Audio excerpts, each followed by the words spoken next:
السلام عليكم ورحمة الله وبركاته. الحمد لله رب العالمين، وبه نستعين، والصلاة والسلام على أشرف الأنبياء والمرسلين وعلى آله وصحبه أجمعين، أما بعد. Alhamdulillah tuan-tuan, kita bersyukur kepada Allah kerana kita masih lagi diberikan peluang yang besar untuk kita datang ke masjid ini. Masjid ini tuan-tuan dan masjid-masjid yang lain adalah tempat yang paling disukai oleh Allah. Itu dahulu. Kita bila mari masjid, kita seronok. Kita kena ada rasa seronok. Kerana Nabi SAW sebut tuan-tuan, Nabi kata apa? Ahabbul bilad. Nabi sebut ahabbul bilad ilallah masajiduha. Bumi yang paling disukai, ahab, yang paling dicintai oleh Allah adalah masjid-masjidnya. Maksudnya di atas muka bumi ini tempat yang paling dicintai, tempat yang paling disukai, dan tempat yang paling dirahmati oleh Allah, ahabbul bilad, adalah masjid. Sebab itu kita bila mengaku sebagai orang beriman, kita hendaklah mencintai apa yang dicintai oleh Allah. Dalam hidup kita tuan-tuan, kita ada orang yang kita sayang atau kita cinta. Dan sebagai tanda kita cinta ataupun tanda kita kasih itu adalah dengan mencintai atau menyukai apa yang disukai oleh kekasih kita. Walaupun mungkin pada keadaan ataupun pada situasi tertentu kita tak suka, tapi oleh kerana benda itu disukai oleh orang yang kita suka, kita menyukai benda itu di atas alasan itu. Sebab itu orang beriman, kecintaan dan kebenciannya adalah berpunca daripada Allah Subhanahu wa ta'ala. Dia cinta sesuatu, dia cinta kepada perkara ataupun benda sesuatu itu kerana Allah cinta. Sebab itu dalam hadis Nabi SAW menyatakan, hadis yang diriwayatkan oleh Al-Imam Al-Bukhari yang selalu kita dengar dan selalu kita ulang, sab'atun yudhilluhumullahu fi yawmin la dhilla illa dhilluh. 7 golongan yang Allah Ta'ala tutup naum, Allah payung dengan arash. Mereka duduk di bawah arash Allah. Mereka tidak terkena dengan terik matahari. 7 golongan ini mereka duduk di bawah arash, selamat. Antaranya siapa? Warajulani tahabba fillah.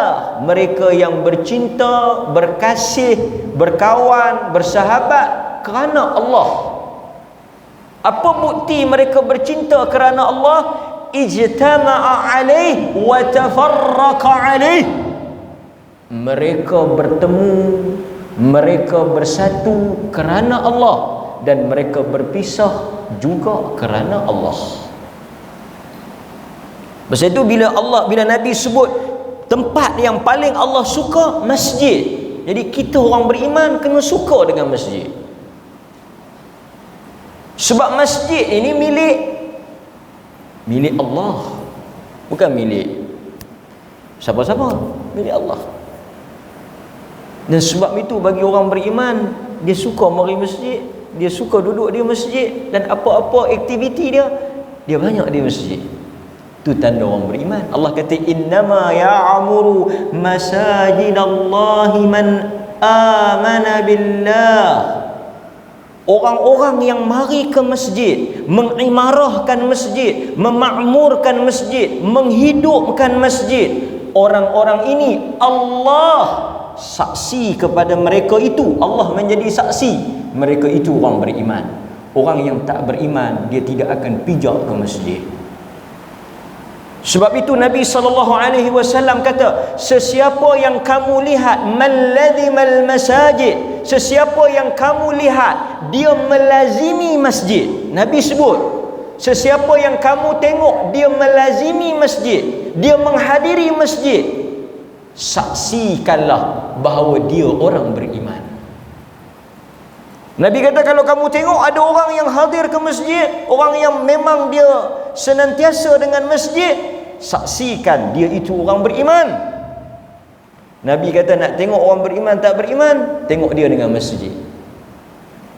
Sebab itu ada hadis yang kita baca tadi ni, Nabi kata orang yang Tuhan tak di bawah aras selain daripada golongan yang bercinta kerana Allah, berpisah kerana Allah, bertemu kerana Allah, bersatu kerana Allah, berkawan kerana Allah, bermusuh kerana Allah. Golongan yang kedua siapa? Wa rajulun qalbuhu mu'allaqa. Wa rajulun qalbuhu, yang hatinya mu'allaqa, tergantung, terikat dengan apa? Masjid. Sesiapa di kalangan kita yang hatinya cenderung, hatinya dekat, hatinya senantiasa terikat dengan masjid. Wa rajulun qalbuhu mu'allaqun bil masajid, dia terletak di bawah arasy Allah.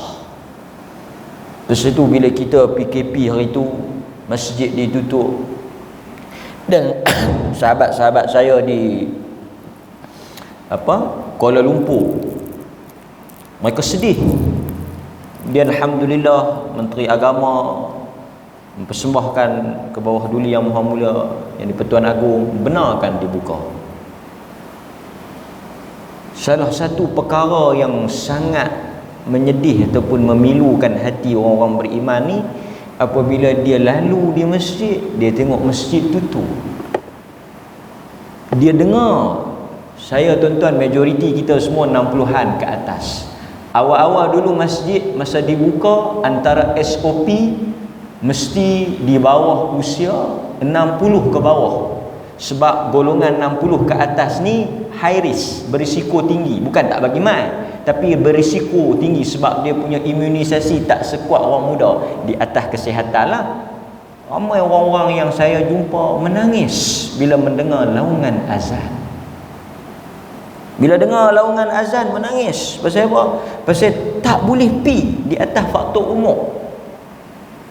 Jiwa tu tak tahu nak cakap, meronta-ronta nak pergi, nak salat. Duk tengok yang muda-muda pergi. Maka sebab itu hadirin mukminin, tuan-tuan, muslimin dan muslimat, bila kita ada peluang kan, kemudian dengan perkenan Duli Yang Maha Mulia Tuanku Raja Pemerintah Duli Yang Teramat Mulia Raja Muda membenarkan, saya ingat Perlis lah antara negeri yang terawal benarkan orang 60 boleh mari ke masjid. Seronok tu. Satu berita yang sangat menggembirakan bila sudah dibenarkan orang 60 mari masjid. Maka tuan-tuan, bila kita mari masjid ini untuk apa? Kita mari masjid ni untuk apa? Kita mari nak salat. Masjid ni Nabi kata apa? Ussisat 'ala taqwa. Kita buat kerana takwa kepada Allah. Dan bila tuan-tuan mari duduk di masjid, tujuan yang pertama kita mari nak salat. Kalau tempat lain kita tak tahu orang pi pasal apa. Pasar, ada orang pi saja nak cuci mata, ada orang nak beli barang, ada orang nak pergi makan. Kita tak tahu niat tu apa. Sebab banyak aktiviti boleh buat di situ. Tapi bila orang mari masjid untuk apa? Bila orang mari masjid untuk apa tuan-tuan? Dia tak ada lain, tak ada maksud lain, tak ada tujuan lain, tak ada apa yang tersembunyi, melainkan Dia nak salat. Siapa pun yang singgah, apapun pakaian dia, apapun latar cerita dia, bila dia masuk ke dalam masjid, dia ambil wuduk, dia nak salat. Dia nak tunduk dan sujud kepada Tuhan yang memberikan rezeki pada dia. Maka masjid tempat orang bersatu. Masjid tempat orang berkasih sayang. Pasal itu tuan-tuan, macam mana agama ajak? Sekarang kita tak boleh pasal SOP. Tengok, bila kita nak salat, agama ajak dekat. Duk dekat. Untuk apa duk dekat tu? Duk dekat tu untuk apa? Untuk melahirkan rasa kasih. Pasal itu bila kita kasih, kita duk dekat ke duk jauh? Cuba tengok orang kahwin, duk dekat ke duk jauh? Duk dekat ke duk jauh orang baru menikah Yang duk jauh tu hak lama dah menikah. Zaman Nabi ni. Tak mana dah. Tapi kalau hak duk berkepik, melekat tu, kita tahu. Kita tengok daripada jauh kan, pegang tangan apa semua. Depa ni baru menikah ni. Allah nak ajak kita suruh duduk dekat. Suruh kita bila berkasih. Nabi kata, dalam sahabat kata apa? Melekat di antara kaki dengan kaki, bahu dengan bahu. Nak habaq suruh apa? Pasal itu Nabi kata apa? Sawu sufufakum. Nabi kata lurus dalam hadis Muslim. Sawu sufufakum. Luruskan saf kalian. Ingat, wala takhtalifu, jangan kamu renggang, jangan kamu jauh solat ni. Masa kita boleh lah, sekarang ni darurat, tak apa. Pasal apa? Nabi kata apa? Nabi kata ingat, jika kamu jauh daripada saf, renggang, jarak luas ni, apa yang akan berlaku? Allah akan menyelisihkan hati-hati kamu. Fatakhtalifu qulubakum. Allah akan pesongkan hati-hati kamu. Pasal itu orang kata nak mewujudkan kesatuan, dia mula dengan saf sembahyang. Dan bila kita mari ke masjid, marilah kita memperbetulkan islah kita punya niat lah. Sebab itu tuan-tuan, saya tak ingat siapa sebut, tapi menarik, saya biasa sebut. Kalau siapa yang ikut kelas saya mesti perasan, bila kita mari masjid, perkara pertama yang kita buang apa? Bila tuan-tuan main masjid tadi, tuan-tuan buang apa sebelum masuk? Buang kasut. Buang kasut. Kata syekh tu, kasut adalah umpama dunia bagi kita. Kasut itu ibarat dunia. Bila kita mari masjid, kita buang kasut itu, seakan-akan kita angkat dunia kita, kita pegang dunia kita letak di pintu masjid. Dia tak ikut masuk ke dalam masjid. Kerana bila kita berdiri di hadapan Tuhan, kita dan Tuhan. Tapi kalau kita duk berdiri dalam masjid, duk berdiri dalam sembahyang, duk fikir lagi urusan dunia, dah tempat lain dalam hidup kita seharian habis kita fikir soal dunia, kerja kita. Di situ buang kasut tu macam buang dunia. Bila kita masuk, Allahu Akbar, zikir. Pasal tu Nabi kata apa? Nabi kata di dalam masjid ni la yasluh, tak boleh melainkan apa? Zikrullah. Meniaga pun tak boleh. Meniaga dalam masjid tak boleh. Nabi kata idza ra'aitumur rajul yabi', dalam hadis yang diriwayatkan oleh Imam Tirmizi. Nabi kata idza ra'aitumur rajul, kalau kamu melihat seorang lelaki yabi'u aw yubta', berurus niaga, jual beli, faqulu, katakanlah kepada mereka yang terlibat dalam jual beli itu, la arbahallahu tijaratak, aku doa kepada Allah supaya perniagaan ini tidak untung. Pasal apa? Apabila ulama bincang, pasal apa Tuhan tak bagi berniaga dalam masjid? Pasal apa? Kerana masjid, kalau kita berniaga di dalamnya, akan menyebabkan hingar, riuh rendah, mengganggu orang nak salat, mengganggu orang nak zikrullah, mengganggu orang nak ibadah. Dia akan jadi pasar. Kawan tu buat main kain pelekat, kawan ni buat main budu, kawan ni buat main cucuk, kawan ni buat main pakat duk berniaga. Hilang tujuan. Pasal tu bagi bila mari masjid, kita buang dunia, kita letak dunia, kita segala niat kita duduk untuk ibadat. Dan bila kita mari masjid, tuan-tuan hadirin mukminin, kita mai untuk tenang. Sebab tu orang masjid dia tak berkelahi. Kalau mai masjid berkelahi ni, kalau di masjid pun kita berkelahi, tang mana lagi yang kita harap tak berkelahi. Kalau orang berkelahi dia merkik, tak heran. Dia kata ada orang bertumbuk dia merkik. Bezalah, mungkin ada muhur meniaga barang elok, barang tak elok ke apa ke. Orang bertumbuk dalam mesyuarat agung politik, baling kerusi banyak. Biasalah politik kan, baling kerusi lah apa semua biasa. Biasalah tu, normal. Tapi cuba kalau orang kata ada orang bertumbuk di masjid, ada orang tumbuk tu imam, uish, orang akan kata di masjid buruk lah. Apa orang akan cakap pada Islam, apa orang kata pada agama kita. Sebab tu bila kita mari masjid kan, walaupun kita dengar ada cerita mai duk rabut mikrofon, mai apa semua, bagi saya tuan-tuan, mai masjid salat, hati bagi betul. Siapa yang dapat jawatan dilantik jadi pengurusi ke apa ke, buat kerja alhamdulillah. Allah pilih buat kerja untuk memakmurkan masjid. Saya tahu tak tahu ke masjid ni bagi elon. Masjid-masjid lain tak ada, setakat saya duk tanya tak ada elon pengurusi. Siapa jadi imam dengan amanah tanggungjawab dia. Masjid cukuplah kita tengok orang politik berebut nak jadi Perdana Menteri, berebut sampai letih, kita pun letih. Kadang kita pun macam nak cadang, tak apalah bagi kau ni siang, kau ni malam, ataupun kita buat kau ni pagi sampai tengah hari sampai petang, kau ni petang sampai tengah malam, lepas tu malam ni bagi seorang sikit, tak apa. Berapa orang? 10 orang nak bagi, lantik semua. Bagi 10, bagi. Letih kita, letih kita yang tengok letih. Mungkin dia berkata mungkin lah dah tak duduk di situ tak rasa, tak apalah tuan-tuan, tak duduk pun tak apa. Takkanlah mari ke masjid kita nak bawa juga budaya berebut tu. Kalau kita bawa budaya berebut seperti mana orang politik berebut kerana ada kuasa, ada kedudukan, dan mungkin dia nak khidmat, kita tak tahu, serah urusan dia kepada Allah. Tetapi kalau berebut itu juga dibawa ke dalam masjid, apakah beza orang masjid dengan orang bukan masjid? Apa beza orang beriman dengan orang yang tak beriman? Lepas itu bila kita masjid, orang perempuan mari duduk masjid, kalau tak ada apa ambil Quran baca, tak payah duduk cakap dengan orang. Kalau orang mari masjid pun duduk cek bak orang, apa beza kita dengan orang yang bukan masjid?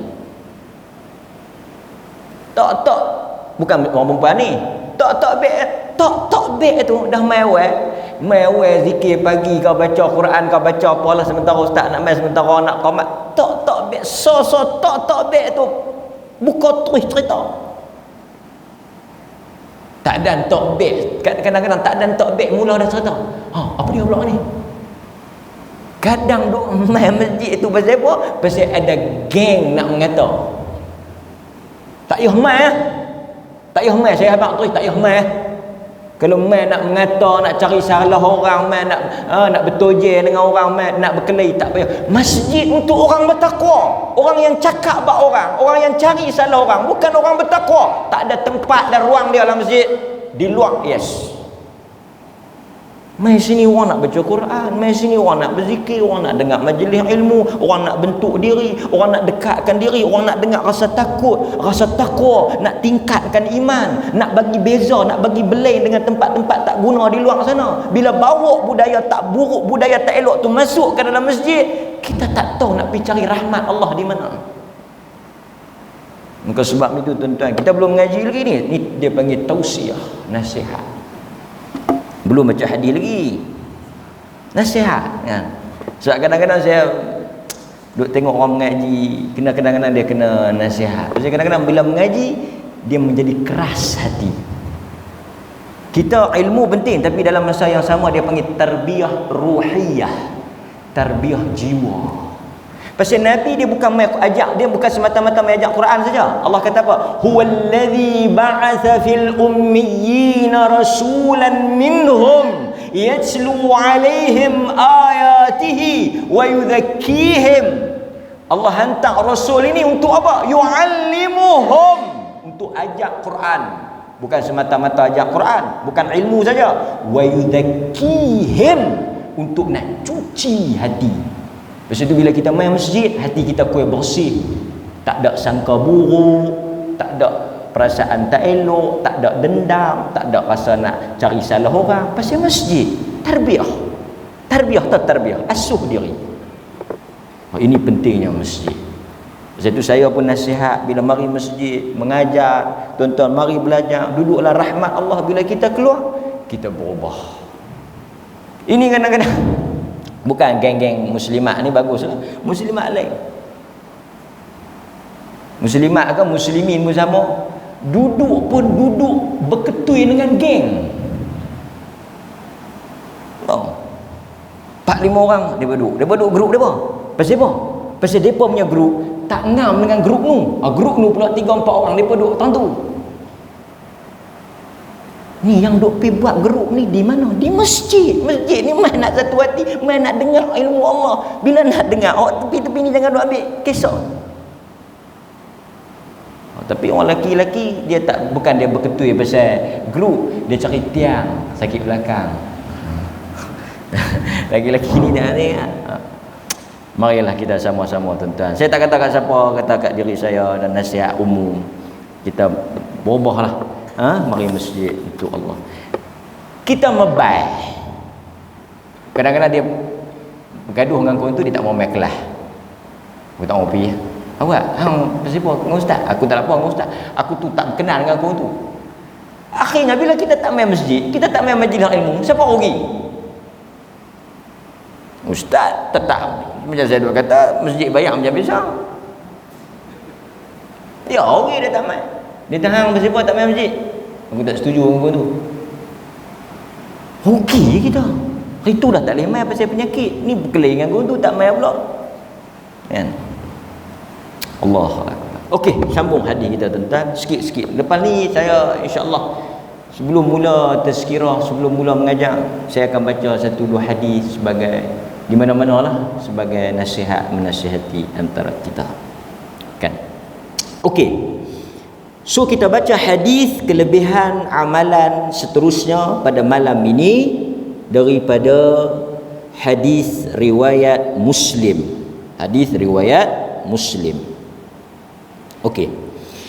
An Abi Sa'id Al-Khudri radhiyallahu an. Daripada Abu Sa'id Al-Khudri radhiyallahu an. Ini kita tahu Abu Sa'id ni salah seorang daripada sahabat Nabi sallallahu alaihi wasallam. Tadi ada orang tanya, saya duk sembang tadi ada orang tanya. Dia kata pasal apa kadang-kadang kita tak dengar hadis daripada contohnya daripada Khadijah. Kita tak dengar hadis daripada Hamzah. Atau kita tak dengar hadis daripada anak Nabi Ruqayyah, Ummu Kalthum. Bisa dengar tuan? Tuan-tuan kalau pergi tak tahu penceramah tu kata daripada Khadijah. Tuan-tuan mungkin tanya, pelik ustaz. Setahu saya tak ada kot hadis Khadijah ni, Aisyah kot. Dia macam ni tuan-tuan. Kadang-kadang kita benda ni teknikal lah, teknikal. Kenapa tak ada hadis dari Khadijah? Atau tak ada hadis daripada Hamzah? Tapi kadang Hamzah ni tuan-tuan tahu pak menakan Nabi. Tapi tuan-tuan bisa dengar tak? An Hamzah, daripada an Sayyidina Hamzah, daripada Sayyidina Hamzah bin Abdul Muttalib. Tak ada, memang tak ada. Okey. Kerana riwayat-riwayat hadis, maksudnya riwayat ni apa maksud riwayat? Diriwayatkan, maksudnya disampaikan, diceritakan hadis tu. Dia tuan-tuan, dia macam ni. Periwayatan hadis, maknanya orang menyampaikan hadis ni dia bermula selepas Nabi wafat. Sebab waktu Nabi hidup tak ada makna lah. Pasal apa?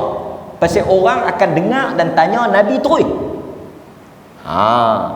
Hamzah, Khadijah dan beberapa orang lagi, mereka hidup ke mati dulu daripada Nabi.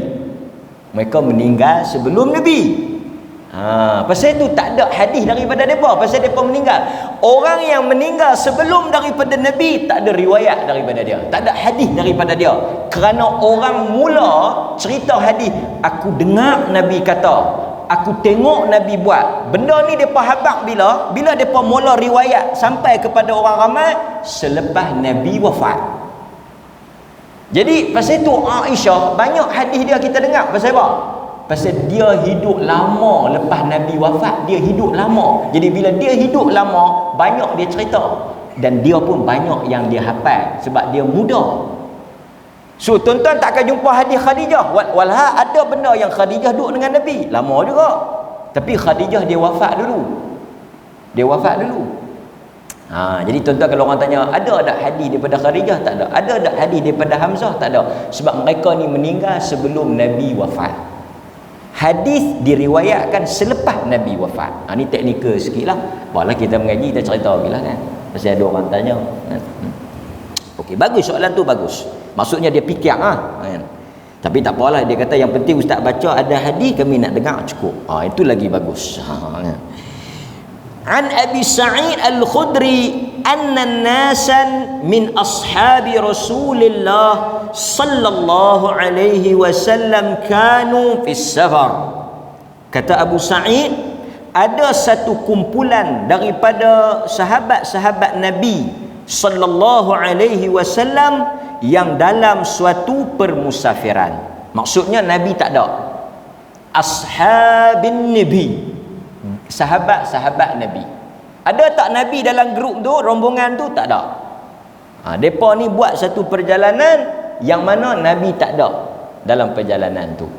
Kan? Famarru bihayyin min ahya'il Arab. Mereka melintasi atau melalui, marra yamurru, berjalan, melalui. Marra ni bahasa Arab lah, murur, laluan, kan, jalan. Depa lalu di suatu kampung, hayy min ahya'il Arab, daripada kampung-kampung Arab. Depa lalu di satu penempatan kampung, satu penempatan. Fastadafu, tengok, fastadafu, daripada perkataan dhaif, dhafa yudhifu, dhaif, daripada perkataan orang Melayu. Bagus bahasa Arab. Bahasa Melayu ni pasal banyak juga dia pinjam bahasa Arab. Arab tetamu dia panggil dhaifun, singular dhaifun, tetamu. Kalau ramai, duyuf. Pasal itu bila tuan-tuan pergi Mekah, tuan-tuan tengok di signboard, marhaban duyufur rahman, selamat datang tetamu Allah. Dia tak panggil tetamu kerajaan Saudi, tetamu Allah. Pasal kita nak pergi itu mana? Kita nak pergi rumah Allah. Apa dia rumah Allah? Baitullah. Dia punya signboard mengalu-alukan kita tu, dia panggil duyufur rahman. Dan untuk tuan-tuan update ni berita, Saudi dah mula buka umrah. Kalau tak silap saya, 24,000 jamaah telah mula masuk ke dalam Masjidil Haram. Dan hari ni ke kemarin telah dibuka masjid, dua masjid mulia ni, dua tanah haram ni untuk orang salat di dalamnya. Ini petanda mula mereka nak mula start buka dah. Ramai duk jumpa saya tuan-tuan, duk tanya bila lagi ustaz nak buka, bila lagi ustaz nak buka. Tak sabar-sabar dah nak pergi ni. Tapi dan lebih menarik daripada 24,000 daripada yang jemaah yang mereka panggil percubaan itu, tidak ada kluster umrah. Tak ada. Alhamdulillah, Allah pelihara. Tapi saya duk tengok tuan-tuan, saya nak cerita kat tuan-tuan lah. Betul kita kena ikhtiar lah, tak boleh lah kita pun duk pergi serah diri. Tapi pengalaman saya lah, pengalaman saya bila kita pergi rumah Allah, Allah jaga. Yang ni yang Nabi kata, ihfazillah, dalam hadis Tirmizi, ihfazillah yahfazka. Nabi kata Ibn Abbas, ya ghulam, kau jaga Allah, Allah akan jaga engkau. Kau jaga Allah, Allah akan jaga engkau. Pasal itu kita alhamdulillah tuan-tuan, lama dah masjid buka. Banyak dah orang mari sembahyang masjid. Tapi kita tak dengar lagi, macam selalu saya kata, kluster masjid. Masjid ni bagus, dia patuh SOP, jaga. Dan di samping kita mai kita salat, Allah pelihara lah. Tapi tuan-tuan janganlah bila Allah pelihara tak apa, Allah pelihara tak apa, Allah pelihara duk buat besar apa semua, tak boleh lah kan. Tapi kita pergi Mekah, tuan-tuan tengok Mekah, segala makneka penyakit tu ada dengan berimpun orang. Alhamdulillah, habis sangat batuk-batuk debu tu sikit kan. Allah jaga kan, alhamdulillah. Okey, kan. Depa pergi min ahya'il arab fastadafu. Orang Melayu ambil perkataan tu dhaifun duyuf tu dif kehormat. Tu dif tu daripada Arab tu. Dif apa makna dif kehormat, tetamu kehormat. Nampak? Jadi fastadafu ada alif sinta macam astaghfiru. Apa dia maksud astaghfiru? Aku minta ampun. Fastadafu, mereka minta nak jadi tetamu. Mereka minta nak jadi tetamu. Depa lalu kat kampung tu, depa minta izin, kami nak pergi tidur, nak pergi duduk bertamu di kampung tu. Falam yudhifuhum, malangnya mereka tak dialu-alukan. Penduduk tu tak mau. Ini pelik sikit ya kan. Selalu Arab ni dia cukup jaga. Dia tak mau, depa refuse, depa tolak, depa tak bagi. Faqalu lahum hal fikum raqin. Depa tolak, depa tak bagi. Jadi geng Abu Sa'id ni pergi duduk luar. Tak boleh masuk kampung tu. Pasal bila ada kampung, ada makan, ada tempat nak tidur. Tapi kalau tak boleh masuk kampung tu, macam kita payahlah, pasal kita ni jenis Malaysia ni nak cerita payah. Arab dia padang pasir, tak tahu ada kampung. Maksudnya bila kita pergi kampung tu keperluan ada lah. Tapi kalau kita tak boleh masuk dalam kampung tu, kita pergi duduk tanah, berkemah di padang pasir tu, bolehlah duduk. Tapi kalau kita mai orang buat gajah tak bagi duduk, kita lari pergi depan tu sikit, apa dia? Okey. Kalau gay tak bagi, kita pergi mana kubang apa? Kubang gajah ke apa kan. Tapi Arab bila tak boleh pergi kampung tu, kita nak pergi cari kampung lain jauh lah, pasal dia jauh-jauh. Habis sangat kita akan merempat tepi duduk sat. Okey, depa pun pergilah berkemah di luar. Ditakdirkan oleh Allah ketua kampung tersebut, dia cerita di sini, depa mai. Tak baca hadis dulu. Depa mai balik. Tadi masa awal-awal tu tanya boleh kami nak duduk? Tak boleh. Tak tahu depa mai kat geng Abu Sa'id ni, mai kat geng sahabat Nabi ni, dia tanya, hal fikum, adakah di antara kamu yang ramai-ramai ni raqin, tok bomo. Raqin ni bukan tok bomo. Raqin ni orang yang boleh merawat. Ruqyah. Raqin artinya orang yang merawat, orang yang meruqyah. Raqin. Pasal apa? Tak tahu dia pun tanya, ada siapa pandai yang berubat, boleh berubat, ada tak? Lebih kurang macam itulah bahasa kita. Fa inna sayyid, kita Melayu kan, sayyid. Apa makna sayyid? Sayyidina. Sayyid tuan. Pasal itu sayyidina, tuan kami. Maksud sayyid tu tuan. Sayyidina. Kalau perempuan sayyidah. Sayyidatina tu kadang-kadang sayyidah tu lah, tuan. Sayyid, fa inna sayyidal hayy ladighun aw musabun.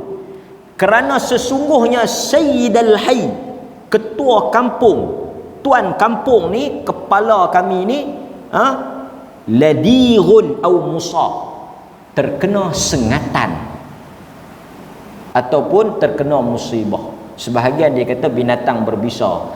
Ada kata ulang, ada kata kala jengking. Tak apalah, janji dia kena ketik, dia kena gigit. Faqala rajulun minhum na'am.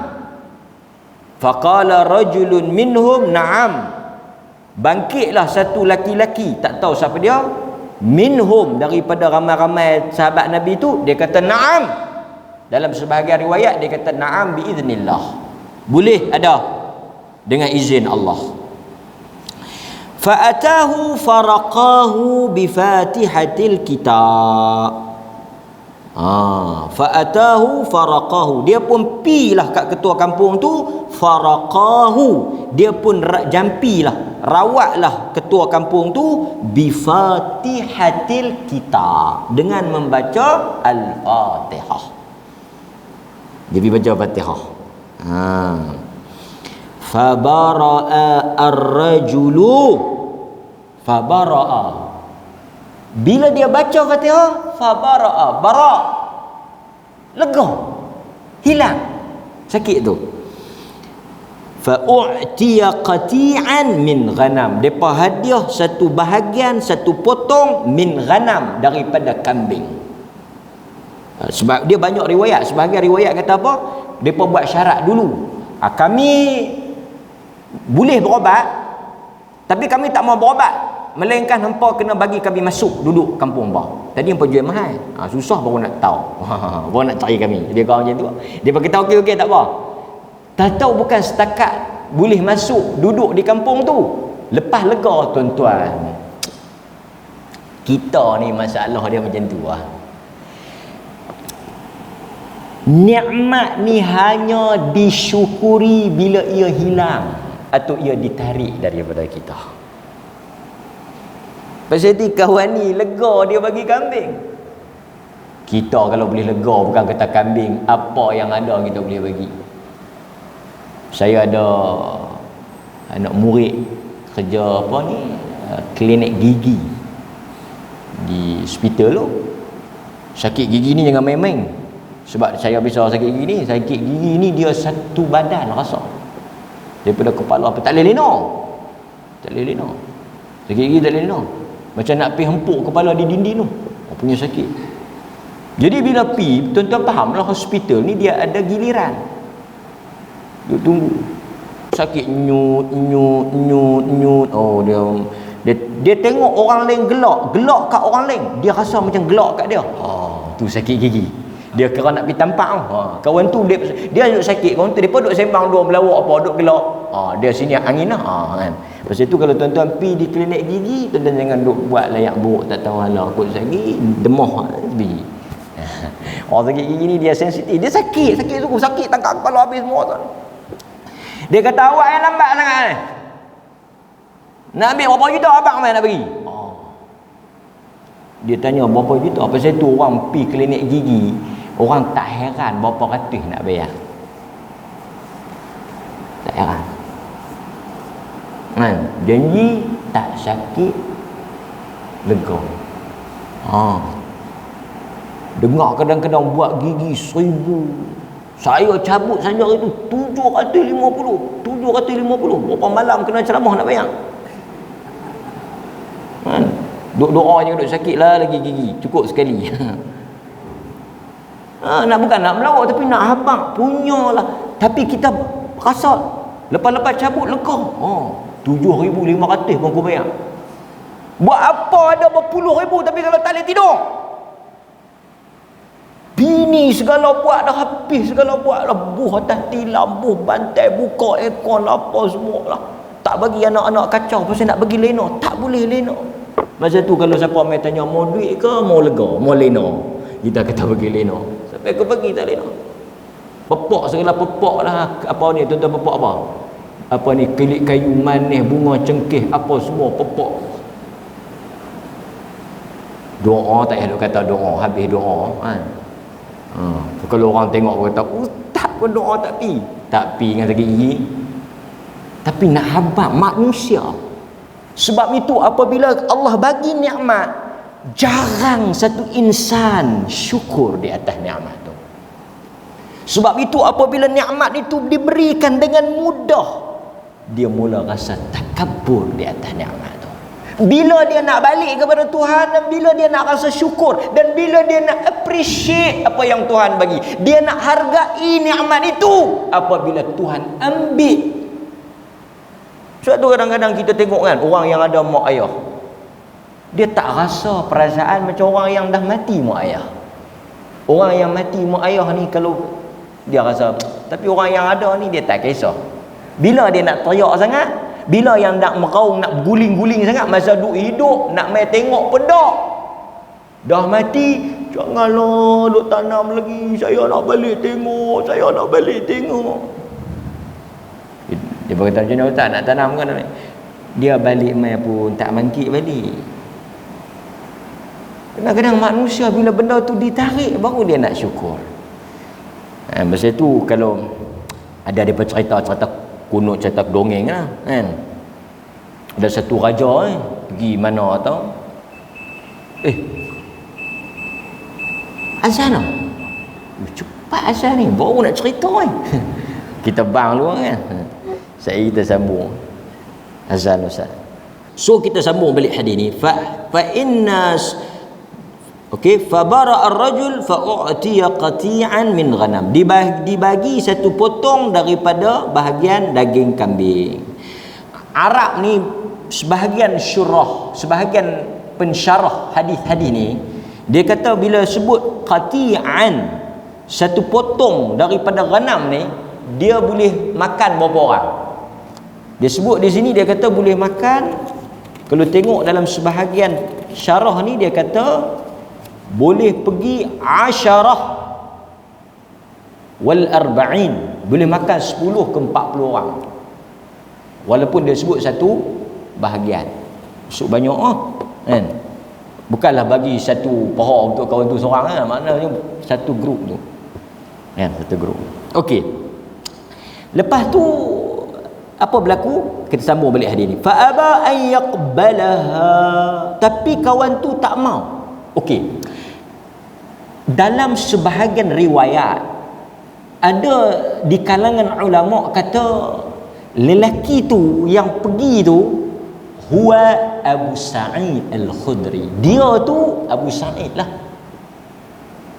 So kita boleh kata juga yang pi sahabat yang pi ruqyah tu Abu Sa'id. Pasal ada riwayat di kalangan ulama yang sebut kata dia merujuk kepada Abu Sa'id. Tak apalah. Jadi nak ceritanya dia tak mau. Hatta azkura dhalika lin-nabi. Aku tak mau ambil. Aku nak pergi cerita dekat Nabi dulu, baru aku ambil. Pasal apa? Kerana dia takut dia ambil upah di atas Quran. Pasal ada larangan mengambil upah di atas bacaan Quran. Nabi kata iqra'ul Quran was'alullah. Bacalah Quran dan mintalah pahala kepada Allah, kerana akan datang suatu zaman manusia membaca Al-Quran dan meminta daripada manusia upah. Nah, dalam riwayat yang lain Nabi kata sesiapa yang nak diikat dan dikalung dengan rantai daripada api neraka, ambillah upah di atas Quran. So banyak hadis seolah-olah macam jual beli ayat Quran lah kan. Wa yashtaruna bi ayatillahi thamanan qalila. Mereka menjual ayat Allah dengan harga yang murah. Jadi Abu Sa'id ni dia pergi baca Al-Fatihah, atau sahabat ni pergi baca Al-Fatihah, lepas tu dia dapat upah. Macam dia jual ayat Quran tu, dia rasa macam tu, dan dia tak berapa nak berani makan, dia takut tak boleh. Pasal tu tuan-tuan, kita dengan Quran atau dengan agama, kita jangan jadikan benda tu sebagai hasil untuk kita buat untung. Hasil untuk. Pasal itu kalau tengok perbahasan, saya sebut sikit lah, perbahasan di kalangan fuqaha lama-lama dulu, sebarang kerja yang berkaitan dengan ketaatan ni tak boleh ambil upah. Hatta tu imam, tu bilal, tapi hatta orang mengajar pun tak boleh. Pasal benda ni benda ketaatan, tak boleh buat duit. Tapi ulama bincang lah kan, benda ni ada maslahah. Pasal apa kita kena bagi gaji, pasal apa kita kena bayar, pasal ini berkait dengan kehidupan. Dia mari jadi imam, kita boleh salat, dia ada kehidupan, apa semua dibincangkan lah. Tapi asal kepada ketaatan, kita tak boleh ambil upah. Tapi bukanlah saat tu imam, ingat dengar lah bagi mai kat kami. Tak imam kita tak apa, hampa ambil, aku tak mau mai jadi imam. Aku nak pergi cari duit lah. Apa nak aku jadi tu imam? Dia yang nak ambil. Ulama bincang lah, harus. Tapi jangan charge. Sampai kadang-kadang dia ambil, dia kaya di atas agama, tak boleh kan. Macam kita kata charge 30 juzuk, 500 charge ni, 400 charge ni, 3000 khatam Quran di Mekah lain, khatam Quran di Gua Gajah lain. Ui, sakana. Tak boleh macam tu kan. Kita baca ikhlas. Kalau kita baca di atas duit, maka kita tak dapat pahala. Innamal a'mal binniyat wa innamal likulli imri'in ma nawa. Satu orang dibalas di atas apa dia niat. Sekarang tuan-tuan baca di atas niat apa? Di atas niat nak boleh duit ke atau dia di atas ikhlas? Kalau ikhlas, tuan-tuan tak boleh minta duit. Kalau orang bagi tu cerita lain.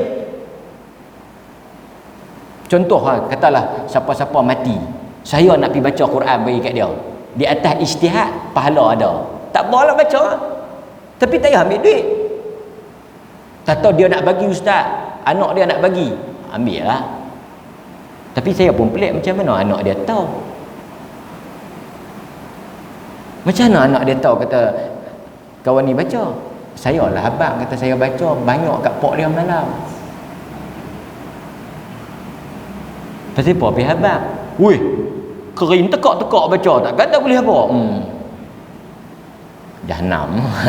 Baca sengak-sengak lah. Kita kesian kat kawan kita kan, mati, kita duduk rumah tak ada apa teringat. Dia kata aku dulu lepas maghrib duduk minum dengan dia lah, tak ada, mati dah. Sian kat dia. Buka Quran duduk tiang tu baca, ya Allah kalau ada pahala aku baca, bagilah kat kawan aku, mudah-mudahan lapanglah kubur dia. Ikhlas dengan izin Allah. Sampai kita teringat kat bini kita mati ke apa, duduk saja baca.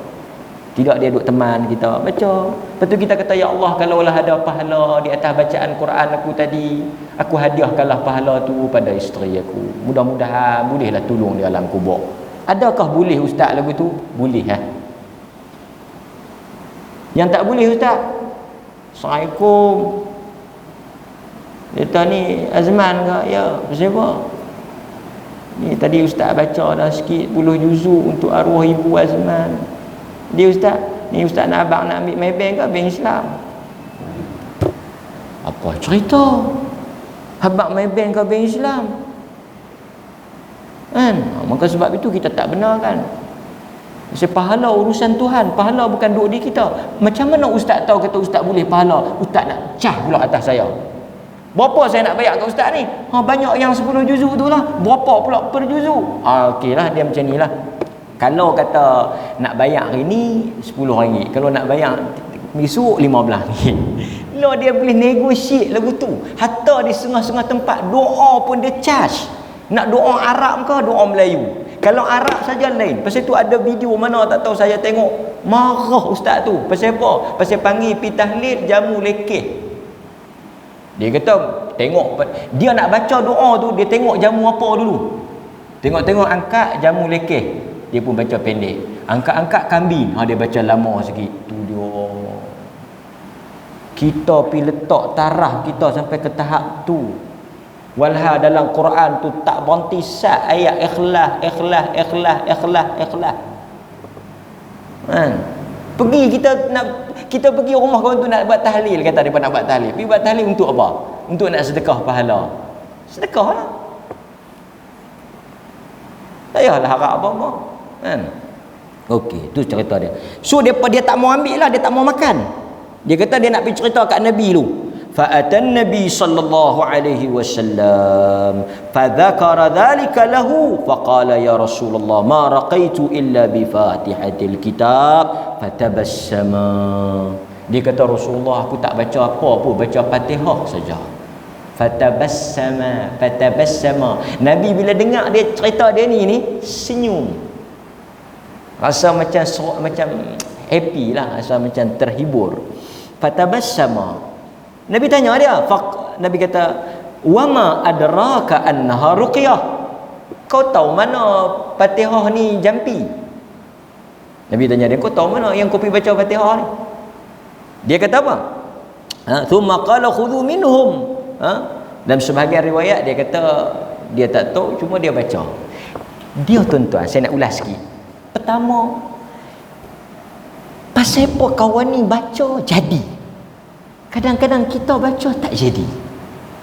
Dan bukan macam tu saja. Kadang-kadang kita belajar kan, baca ni doa ni, baca ni doa ni. Pasal apa? Kadang-kadang bila kita baca macam tak mau, orang lain baca macam mau. Saya selalu bagi contoh macam ni lah. Tuan-tuan, bila satu orang baca mau, satu orang baca tak mau, dia sebenarnya salah siapa? Dia problem duk di siapa? Problem duk pada ayat ke atau problem duk pada yang baca? Sebab itu kadang-kadang ustaz dia tak baca apa? Baca ayat kursi. Allah ustaz, oi, dengan ayat meja pun baca dah. Tak mau teriak, dia teriak juga. Tak apa. Tak apa, tak apa. Ustaz pergi CP. Ustaz lain lah. PP dia pun baca ayat kursi. Sengah. Dia kata kena ustaz juga mah ni. Dia kena kena mulu ustaz juga baca ni. Ya ustaz tu pun. Dah sengah, faham lah. Keluar lah apa-apa betul. Lagi teriak pula. Pasal apa tuan? Dia bukan masalah ustaz. Dia bukan masalah siapa. Dia masalah masa kita baca itu. Pasal itu Nabi kata apa? Quran ni kalau satu orang baca bukan takat lega ya, tapi baca yang Nabi maksudkan, baca dengan i'tiqad yang betul, baca dengan kepahaman yang betul, baca dengan keyakinan yang betul. Bukan sahaja manusia boleh lega, runtuh bukit yang dibaca. Tetapi Nabi sebut pada apa? Pada orang yang membaca. Kadang-kadang kita baca tak faham makna, lintang pukang, tak kedak yakin, muih pun lebih kurang, baca pun lebih kurang, tak ada langsung pergantungan, tak sama. Pasal itu kawan ni baca jadi. Mungkin dia ikhlas, dia faham dan dia yakin dia dengan makna Fatihah. Pasal itu bila kita baca, kita bukan baca seperti binatang kakak tua baca. Kita baca dengan roh. Okey. Pasal itu lepas tu dia kata apa? Dia kata dia pun baca. Pasal itu Al-Fatihah ni nama dia Ar-Ruqyah. Fatihah ni salah satu nama dia Ar-Ruqyah, iaitu jampi. Dan dalam Islam memang ada jampi. Ada jampi. Maksudnya kita boleh jampi dengan ayat Quran. Dan Nabi ni dalam hadis bila dia jampi orang, ni kita boleh buat. Dia pegang anggota yang sakit. Ini boleh. Ini ada. Dalam hadis ada. Maksudnya bila tuan-tuan nak jampi, ni semua ni saya nak bagi ijazah. Boleh jadi penjampi semua. Lebih baik kita baca sendirilah. Nabi bila dia sakit dia baca sendiri. Kita tak apalah nak suruh siapa baca. Pertama, tuan-tuan rasa tangan mana? Tuan-tuan pegang. Pegang. Nabi dia pegang dengan tangan kanan. Dalam hadis dia kata dengan tangan kanan pegang. Lepas tu baca apa? Fatihah. Dia kata baca Fatihah lah. Yang ustaz duk terkumat kami tu Fatihah saja. Fatihah lah. Kalau saya tahu saya baca kediri lah. Tu orang suruh mengaji. Pegang ni. Bismillahirrahmanirrahim. Alhamdulillahirabbil alamin. Arrahmanirrahim. Maliki yaumiddin. Baca sampai habis. Lepas tu baca apa lagi? Baca doa-doa lain. Bismillahi arkika min kulli syai'in yu'dhika Allahu yashfiya. Baca apa lagi? Bismillah Allahumma rabban nas. Semua doa-doa ni sahih Bukhari belakang. Doa dalam hadis. Lepas tu buat apa ustaz? Habis. Dia berasa lagi ustaz? Baca lagi. Lepas tu kalau ni ada ayat, baca dia ayat. Dalam sebahagian riwayat Nabi SAW tafal. Bila dia baca Alhamdulillahirabbil alamin Ar-Rahmanir-Rahim, dia tafal. Tapi sekarang ni tak payah tuih-tuih kot. Satgi lega hak nu kena corona. Tapi dia ada. Dia bukan tiup. Tafal dalam bahasa Arab ni dia macam bukan ludah, seakan-akan ludah. Dia bukan buih. Dia an-nafkh tiup, tapi ni tafal dia macam ludah sikit. Lepas tu dia boleh sapu atau minum. Ni kita ajak nak jampi lepas tu baca. Adakah petua-petua apa kita tak boleh langkah apa ke, kita nak kena menghadap kiblat ke, matahari jatuh ke apa ke? Baca, bagi tertib elok, tawakal, yakin, insya-Allah lega. Satu je. Di samping kita jampi, bawa pergi hospital lah. Kan? Pasal Nabi kata Aisyah, selain daripada jampi, selain daripada baca Al-Fatihah, Nabi akan suruh aku bancuh ubat. Yang duk bancuh ubat kat Nabi tu siapa dia? Aisyah. Orang main melawat Nabi, petua, makan ni, buat ni. Nabi pun akan panggil Aisyah, suruh bancuh, suruh buat, Nabi akan buat. Artinya Nabi tak tolak. Pasal tu ada Tok Bomo, bukan Tok Bomo, ada ahli perubatan di zaman Nabi, Harith Al-Kaladah. Nama dia Harith Al-Kaladah. Dia ni satu orang pandai berubat. Ubat-ubat ni dia pandai, macam tabib lah. Tabib ni doktor sebenarnya dalam bahasa Arab. Nabi suruh pergi jumpa dia. Artinya Nabi tak tolak perubatan ni lah, kan? Okey. So boleh jampi. Pasal tu ada orang tanya, Rasulullah boleh tak jampi? Dulu kami duk jampi masa jahiliah. Nabi kata, a'ridu alayya ruqakum. Baca main nak dengar? Depa kata dulu kami masa jahiliah kami duk berjampi. Memang pandai jampi. Lah ni kami masuk Islam, boleh tak jampi? Nabi kata, a'ridu. Baca mai, aku nak dengar. Depa baca-baca, Nabi tegur, yang tu tak boleh. Yang tu tak mau. Yang ni okey. Maksudnya Nabi endorse. Jampi boleh. Siapa nak jampi, semua boleh jampi. Pasal apa kawan tu ustaz mau lah dia jampi? Mungkin kerana dia saleh. Dia tak cakap bak orang, dia tak berdengki bak orang, dia jaga makan minum, dia semayang kuat, dia jenis orang saleh, dekat dengan Allah, mulut dia mustajab. Tu je. Tapi macam mana nak boleh mustajab? Itu boleh tak tolong jampi? Nak jampi apa? Buat mayang meh. Rokok. Apa isu SPM ke? Bila online ke? Dah. Ketuk. Ada rokok danghi tu, ketuk rokok danghi tu. Selik di sini. Yang lebih tu baca. Nak mustajab di mulut binatang haram dah, nak mustajab apa? Lepas tu panggil pergi tahnik pula ni, nak buat my baby kita ni, nak tahnik ni belah mulut. Ni dia ni cucu saya ni, tolong tahnik tak? Dia sambil duk risau rokok dah, buang rokok selik di sini tahnik. Rokoklah budak tu. Kita nak pergi cari orang saleh. Orang saleh tak rokok. Rokok ni benda makruh. Kalau tak ambil haram pun makruh. Busu. Kan? Tu lah. Berarti tu saya kata jangan duk tahnik tawan tahla lah kan. Covid ni. Okey. Lepas tu Nabi kata apa? Yang kambing tadi boleh makan, tak boleh makan ustaz? Kita tengok Nabi kata apa. Nabi kata, "Thumma qala khudhu minhum wadribu li bisahmin ma'akum." Dalam sebahagian riwayat Nabi kata jangan lupa, lebih kurang macam tu lah, jangan lupa sikit hantar mai kat aku. Nabi tak abang boleh ke tak? Cuma Nabi jawab, hak bahagian aku jangan lupa. Untuk aku sikit. Maksudnya apa? Boleh ha? Al-Imam An-Nawawi yang meninggal pada tahun 676 yang tulis ataupun yang masukkan hadis ni dalam Sahih Muslim, tahu dia letak di bawah bab apa? Di bawah bab apa?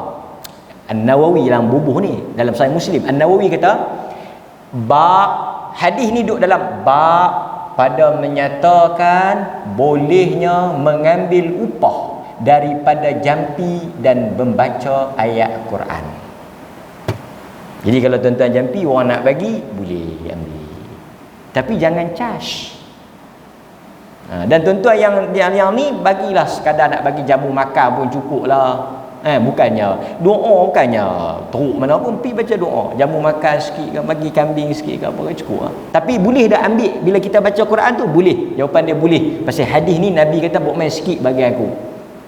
Jadi maknanya diharuskan. Dan hadis ni sebenarnya kita baca nak menunjukkan apa? Bukan isu kambing tadi, bukan isu upah tadi, tetapi keutamaan dan kelebihan suratul Fatihah yang ia juga berfungsi sebagai ruqyah kepada penyakit. Penyakit apa ustaz? Penyakit apa sahaja, sama ada yang berkaitan dengan sihir ataupun berkaitan dengan penyakit fizikal. Jadi dalam Islam, kaedah nak jampi, kaedah nak rawat, kaedah nak baca tu dah ada. Ini yang ditunjukkan di dalam hadis Nabi sallallahu alaihi wasallam. Tapi tuan-tuan jangan salah faham pula. Kambing tu sekali pergi duk syarah pula. Itulah putih ubat. Tak ada dalam Islam putih ubat ni. Putih ubat. Apa lega putih ubat? Dia kata bila nak putih ubat ustaz? Lagi tak lega makanlah ubat tu. Dalam Islam tak ada. Pasal itu dia sembelih kambing tu bukan untuk apa? Dia untuk nak jamu kawan tu makan. Itu akidah kena betul. Sesetengah kita kadang-kadang dia lega demam, dia pergi bayar nazar di kubur. Pergi sembelih ayam putih, sembelih kambing, pergi bagi dekat kubur. Yang ni syirik. Yang ni termasuk dalam hadis sembelih kerana bukan selain Allah. Itu tak boleh. Dan kita boleh tak makan ustaz? Kalau dia sembelih, dia lega, dia kata kalau lega aku nak sembelih kambing bagi kat kamak ni. Dia pun sembelih pergi bagi kat kubur tu. Kita dulu tengok, ni sedap ni, biryani kambing apa ni. Kan? Kita pun tiba tak boleh. Pasal haram kita makan. Untuk dipersembahkan kepada benda khurafat ni kita tak boleh makan. Pasal tu ada orang tanya, boleh makan limau Cina? Tak boleh itu untuk tokong dia. Kita beli limau lain lah kan. Tapi muslimin muslimat hadirin mukminin, saya nak bagi taunya kadang-kadang benda yang sangat mudah diajar. Al-Fatihah ni sering kita baca. Dan kita kadang-kadang anak kita sakit, kita sakit, keluarga kita sakit, kita seakan-akan tak ada pengetahuan, tak ada ilmu, tak ada maklumat. Macam mana kita nak buat? Walha di dalam sunnah, di dalam ajaran Nabi lengkap. Nabi ajak baca apa, macam mana nak buat, dengan ayat nak buat lagu mana, dengan tangan nak pegang apa, berapa kali kita nak baca, ada. Amal lah. Itu tujuan kita main mengaji. Lepas ni kalau kita berasa apa-apa, kita pegang. Ubat kita makan juga. Ubat kita makan. Yang tu asbab. Allah Ta'ala itu ikhtiar kita. Di samping kita baca. Orang Islam ada. Pasal itu Quran ni dikata apa? Syifa'un wa rahmatun lil mu'minin. Jadi selain daripada rukun salat, selain daripada ibu kepada Quran, ummul kitab, Al-Fatihah juga termasuk daripada ruqyah. Mudah-mudahan ini semua dapat memberikan satu lagi manfaat dan ilmu kepada kita. Dan lepas ni mudah-mudahan Allah Subhanahu wa taala memberikan rahmat dan keberkatannya kepada kita. Okey tuan-tuan. Ada soalan? Ada? Soalan bertulis? Tak ada. Semua bekat nak balik jadi Tok Bomo. Selamat beramal kan. Lepas ni habis dah Tok Bomo kok boleh tak boleh saya makan lah. Awak tak main lama, dia kami pun tahu nak baca apa. Sallallahu ala nabiyina Muhammad wa ala alihi wa sahbihi wasallam. Walhamdulillahi rabbil alamin. Assalamualaikum warahmatullahi wabarakatuh.